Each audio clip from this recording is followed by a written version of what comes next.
Mysteries are one of the most intimidating kinds of adventures to write, but they're actually very simple, and there's a lot of great reasons why you should add mysteries to your campaign. For one, they're incredibly flexible, adapting easily to a number of scenarios. Second, they allow you to introduce information in a way that feels organic to the campaign. And three, they give your players a sense of accomplishment.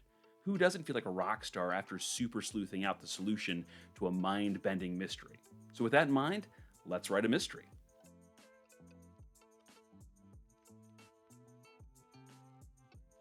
But first, a quick disclaimer. I'm about to show you how I write a mystery from start to finish, but I made a few decisions that you might choose to do differently. For example, I kept the setting details on this very sparse because I was writing this mystery for a city that already exists in an established campaign. Now, if you have no such place, if you're creating this for a situation that's from scratch or a destination that's from scratch, you're going to want to build that out ahead of time because those details are going to help enrich your mystery. Secondly, I wrote my mystery out in long format using full sentences for every single section. I did this because it helps me, it's just how I work. You don't have to. You can use bullet points or whatever notations you like. But if you follow the steps that I'm about to show you, I promise you will churn out a mystery that is so much fun to play. The first thing to do is to start brainstorming, and I do that by free writing. I'm literally just having a conversation with myself on the page where I'm dumping all the thoughts into my head into writing. And I go like this as long as I need to until I strike on an idea that catches me. Next, I start envisioning the crime. I walk myself through the crime itself. I write out what happens and why it happens. I try to stay as close to the perpetrator as possible and really dig into their shoes, focus on their point of view, what their intentions were, what their actions were, really try to experience it as them.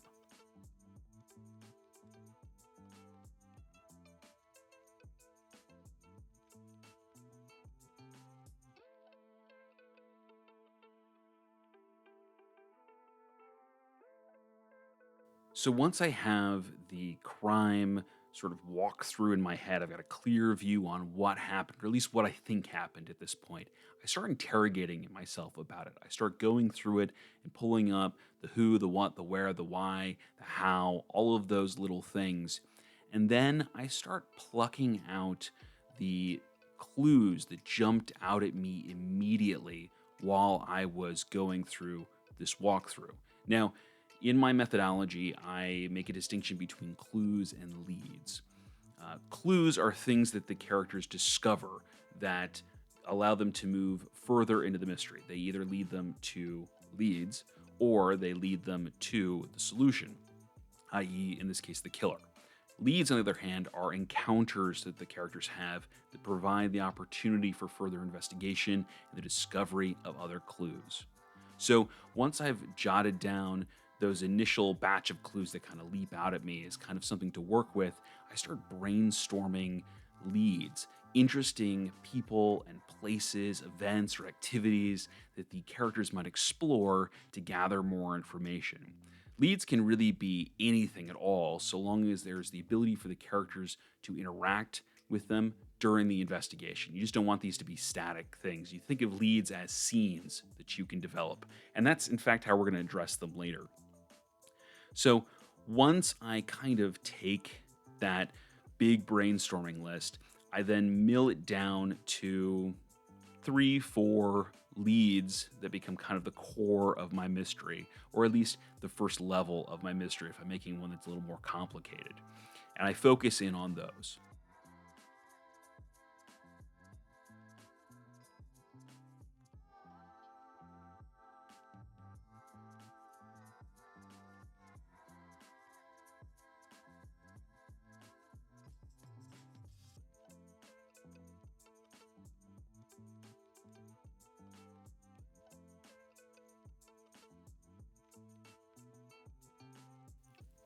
Once I have those, I set about making two lists. The first is a list of leads and then the clues that lead to them.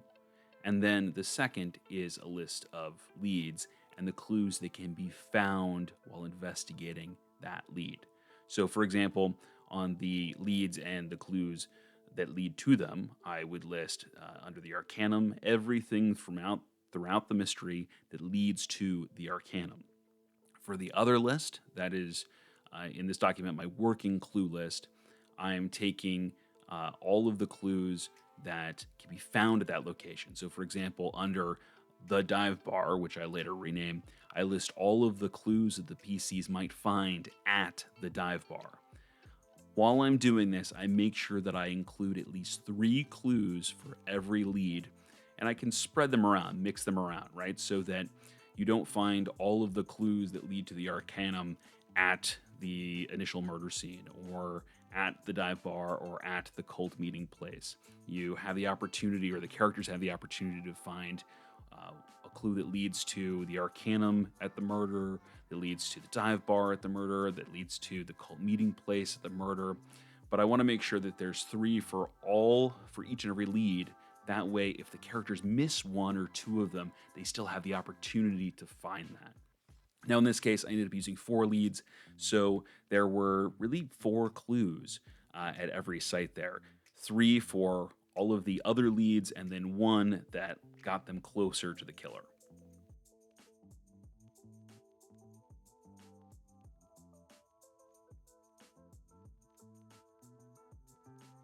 Now that all that brainstorming's done, I'm ready to start drafting the adventure. I do that by creating a draft skeleton in which I set up all the headings and I start writing down everything that I already know about the adventure. Now, there's a lot that I don't know yet, or that I haven't really thought through or really dove into so far, even with all the brainstorming that I've done. And so I just leave those spots blank, knowing that I can come back to them and I can fill them in later. I just don't get too into the weeds just yet. This is a very high level sort of brain dump into what will become my final draft.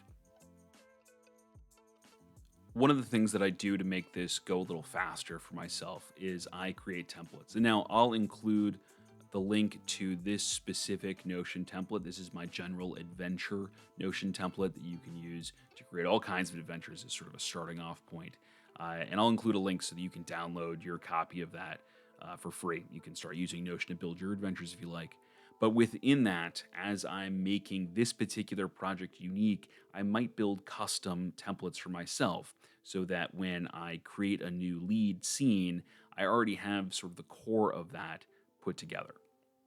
Now, once I have everything that I know in place, I go ahead and I start working on fleshing out those scenes. And I'm really just working through 3 key areas for each and every lead scene. I am including boxed text, I'm including a section on conflict, and I'm including a clues section. Now, obviously, there's certain places where that doesn't apply. For example, the initial murder, I don't really worry too much about the conflict because the characters are just kind of getting their footing, they're figuring things out. But in all of the other leads, I want to have all of those components in place to make sure that the scenes stay dynamic and compelling and energetic, while the characters can still get all the information they need. Before we carry on, are you looking for fun, exciting adventures that you can drop into your campaign with ease? If so, check out my published adventures. They're the perfect solution when you need a kickstart for your campaign, a quick adventure to get you through tonight's session, or even just a weekend one-shot. Go to rjkerr.com to find all my content. Thanks for listening, and now back to the video. Box text. That's something that you don't necessarily have to do if you don't find it useful. I find that it helps me feel a lot more comfortable, feels a lot more prepared when I sit down to run an adventure, because it ensures that I give the players something to work with when they show up to a scene and I don't omit any important details. It also helps me set the atmosphere, because I find that with mysteries in particular, the atmosphere can be so variable, but it's also so important. You know, you might be playing a cozy mystery or a hard-boiled detective, or a noir or a sort of horror mystery kind of thing. And how you set the stage sort of frames that for your players and really helps immerse them. And I find the box text very useful for me for that, so I have a little bit of a script to come back to make sure I'm hitting all the points I wanted to. The second is conflict. Now, that might seem like an odd thing to include in a leads list, right? The point of the adventure is for the characters to show up to a lead and to investigate and to get clues. But if you if all they're doing is making skill checks and dice rolls to see if they notice things or find things or logic their way through problems, well, yeah, there can be some enjoyment in that, but it can rapidly devolve into really just kind of a scavenger hunt with dice. So, adding a little bit of conflict to each of the leads, each of the scenes that the characters investigate, make sure that they stay engaging and compelling. They add a little bit of complication for the characters to overcome. And these don't have to be huge conflicts, right? Like they don't need to be it doesn't need to be a battle every time they show up to a scene. Although I do use combat in some of the conflicts, but others are social conflicts or exploration conflicts. And when I say conflict, I don't even necessarily mean that the characters are being, uh, that they encounter a hostile NPC or anything like that. They the conflict is anytime they encounter anything that makes it harder for them to get the answers that they need. So, for example, at the Arcanum, there are two researchers that the characters interact with. And it's not that those researchers don't want to help the characters, it's that they kind of get caught up in their own competition of sort of one upping each other. And the conflict there is the characters having to kind of keep them on task to kind of weed out the important information from the minutia that sort of gets poured out and the one-upsmanships and the tangents that those two go off on. And so that's sort of an example of kind of a minor conflict that you'd experience here, but still keeps the scene engaging and energetic. Whereas in the Slod section, where the characters actually encounter the monster at the core of all of this mystery, uh, they have an actual combat encounter and a mildly difficult one to that extent. And so that conflict becomes part of the scene, and then what they learn in the aftermath of that conflict is the clues that are generated through that lead. And then, of course, you want to include clues, right? We can't have a mystery without clues. The characters need something to follow. Now, clues are more than just breadcrumbs that lead them from point A to point B to point C. They're not designed to necessarily be linear through the course of the adventure, but they should connect tangibly from one thing to the other, right? So, a clue that the characters find at the initial murder scene that that leads them to another lead should lead them directly to that lead, right? So it should the check that they make, whatever they need to do to quote unquote earn the information from that clue, should connect them from that murder to the Arcanum, or that murder to the Dry Dock Tavern, as the dive bar is eventually called in this.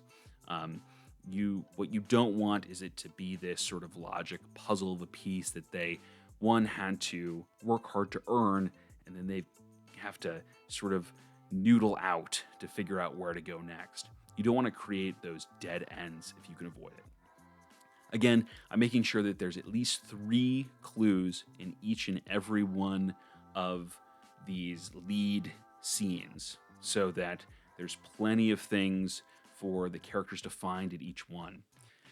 I like to make at least one of those clues automatic. And I don't mean that the characters show up and they immediately get slapped in the face with this clue, but that if they look in the place where this clue is, or they talk to the person who has this information, that they just get that for free without having to really make a check.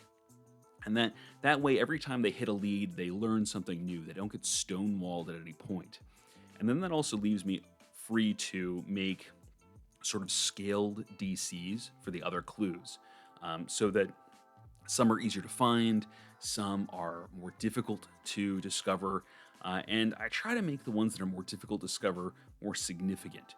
So if you've been kind of paying attention here as we zip through this, you might notice that a lot of the clues that lead them to the killer have a higher DC than the others. Usually like 15 or even DC 20 in certain places, even though there's the opportunity for advantage and that kind of deal.